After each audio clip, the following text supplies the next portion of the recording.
Look, most teams don't have a lead problem. What you ultimately have is a show rate problem, and you're already paying for the traffic, the clicks, and the calls on the calendar. And then half of them don't even show up. So the gap between 50 and 70% show rate is pretty large. So it's not a small tweak. That's ultimately the difference between a flat month and a record breaking one for a lot of organizations. Now, I'm Jordan, and I build and fix sales systems. We've run this playbook across B2B, B2C, high ticket, mid ticket, HubSpot, Close CRM, etc. And it works because it's human. It's simple and it's something the sales team can control, even if the ops aren't perfect. Now, in the next 10 minutes, I'm going to give you the exact pre-call system to push show rates into the 60 and 75% range or higher. Now, the first message that gets replies, how to make homework actually create commitment, the reminder cadence, the group chat handoff, and how to match proof to the person. So if you want me to drop the templates as a one pager, comment show and I'll send it over. Now, most people think that they need more leads. What they really need is the same leads to actually show up. So if you've got 100 leads and only half show up, that's 50 conversations. Now, if we bump that to 70%, suddenly you have 70 conversations and nothing else has changed. You have the same ad spend, the same traffic, but now you've got 20 more shots on goal. And if your close rate is 25%, and let's say you have an average order value $10,000 a deal, that's 5 more deals or $50,000. And that's ultimately a hidden multiplier that most people miss. So attention is fragile. When someone books, they're not sitting around waiting for your call. They're already back in their inbox, they're scrolling LinkedIn, they're seeing 5 other ads. And if you wait until tomorrow to actually follow up or confirm that appointment, you are just another name that they barely remember. So that is why speed matters, but speed alone isn't enough. You need curiosity, a message like, hey, just saw your time come through. Curious, if we solved one thing first for you, what would change the most in the next 30 days? Now, this works because it forces them to reflect. It's not a bland confirmation, it's a question about their pain that pulls them back into thinking about the call that is about to happen. And that reflection builds commitment. Now, Calendly or one-time reminders just don't cut it anymore. Everyone knows that they're automated and our brains just simply tune them out. Think about your own inbox. You don't even register those messages anymore. But what does cut through this is something human. A short voice note or a quick video works because it creates connection. The prospect hears your tone, they see your face, and it signals this is a real person who took a moment for me as the buyer. Now, that instantly raises the likelihood that they're actually going to show up. And here's the key, you're not confirming the call, you're building commitment inside of that prospect. The message should make them think about the problem that they're trying to solve and imagine the value of showing up. So instead of, hey, just confirming our call at 3, you send them an actual voice note. Hey, Jeremy, Jordan here. Saw your booking come through. Excited to connect. Quick question for you. What's the part of this that stresses you out the most? That way I can come prepared to the call.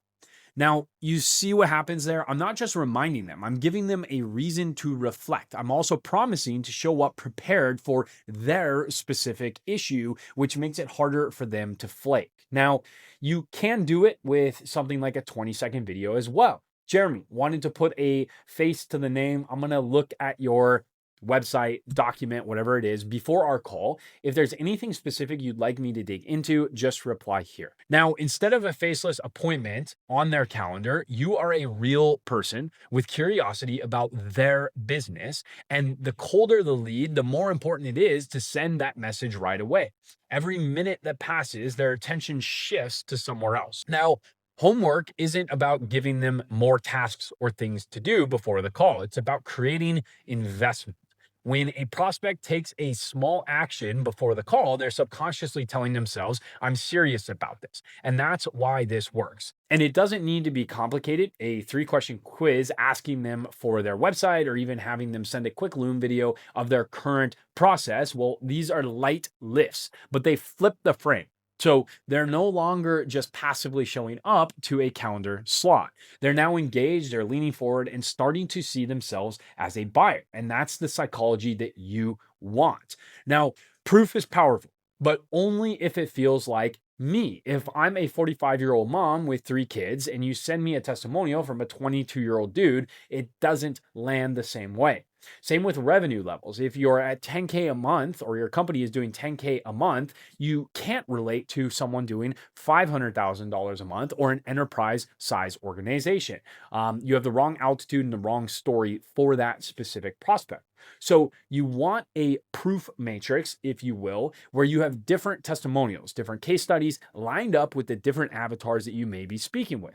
That way, when you share something, you're not just sending proof, you're sending a mirror. The prospect thinks, that's me, that's my story.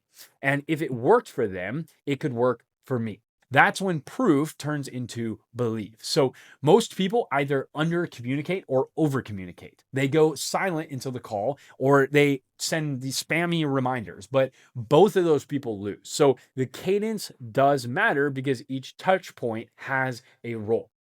At booking, you anchor the appointment. So at 24 hours, you resurface attention at 2 hours, you jog memory and reduce last minute flakes. And then at 10 minutes, you close the gap and get them in the actual room. Now, that's not spam, that's scaffolding. You're walking them down the path step by step so that they actually arrive at your call. Here's the problem with most setter closer handoffs. It feels like a baton toss, but the prospect feels like, wait, who is this new person? Why do I have to explain myself all over again? And that friction kills show rates. So the group chat fixes that because we can create continuity. The setter introduces the closer in front of the prospect with context. And the closer replies quickly with something specific. It feels human. It feels like a team that is actually aligned. And the prospect thinks, cool, I'm in good hands. That shift alone can bump your close rate by 10 to 15 points. Now, when you say my show rate is 50%, it's usually not the whole truth. In most cases, your ideal clients are showing much higher, 70 to 80%.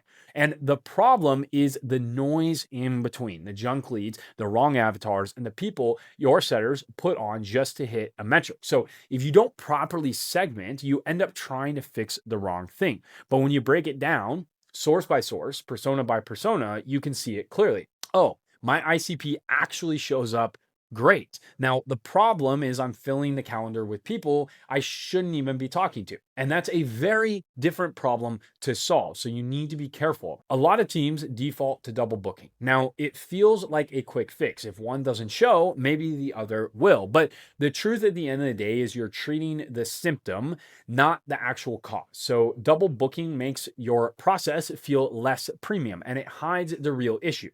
Yes, in an emergency, you can use this as a stopgap solution, but the real win is fixing the upstream process. Speed to lead, human touch, proof of reminders, everything we have discussed, and that's what gets sustainable show rates. Now, show rate is a silent multiplier. It's not sexy, it's not flashy, but it is a lever that turns the same leads you already have into a bigger month, and it's in your control. So here's my challenge. For the next 7 days, install one curiosity-based first touch, add one piece of meaningful homework, set up a group chat handoff, and start matching proof to persona. 4 small levers. Do that, and you're going to see the shift inside of your organization. So if you want the exact templates, text, voice note scripts, proof matrix, reminder cadence, comment show, and I'll send them over. If you want me to break down sales copy for automation, how to make like the automated messages themselves feel more human, comment copy instead, and I'll make that the next video. Subscribe if you want more practical sales systems that actually move revenue, and I will see you next week.